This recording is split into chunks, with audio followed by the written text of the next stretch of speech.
इब्तिदाई पहिरियों कदम आहे। आहिस्ते आहिस्ते हिन में वधीक बहितरी जी गुंजाइश मौजूदु आहे।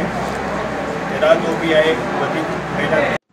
न्यू सैदाबाद शहर में महरूफ समाजी अॻवान लाला गुलाम मुस्तफ़ा चन्ना पंहिंजे अमल जे यादि में NK मेडिकल सेंटर जो क़याम अमल में आंदो।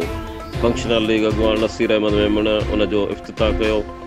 न्यू सैदाबाद जे सेठ कुर्बान अली मेमण जे माली सहकार सां मक़ामी समाजी शख़्सियत लाला गुलाम मुस्तफ़ा चन्ना तरफ़ां पंहिंजे वालिदा माजिदा यादि में NK मेडिकल सेंटर क़ाइमु कयो। सेंटर जो इफ़्तिताह फंक्शनल मुस्लिम लीग अॻवान नसीर अहमद मेमण कयो। उन मौक़े ते सेंटर अंदरि शानदार तक़रीब मुनक़िद कई वई। तक़रीब जो ख़ासि महिमान फंक्शनल लीग जो मक़ामी अॻवान सैयद अली असगर शाह लकियारी हुआ।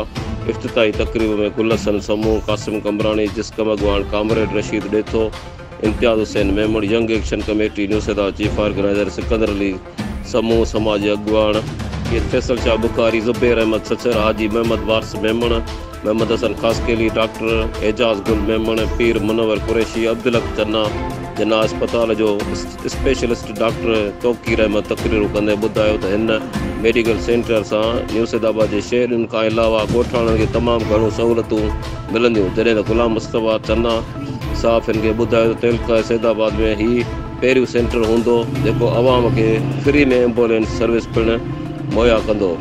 गुलाम मुस्तफ़ा चन्ना चयो त असां अॻिते हली हिन मेडिकल सेंटर खे जदीद मशीनरीअ सां लेस ऑपरेशन जिन लाइ बि सैदाबाद जे अवाम खे कराची या ॿाहिरि मुल्क वञिणो थो पवे। अब्दुल वाहिद उमरानी, सोच TV, न्यू सैदाबाद।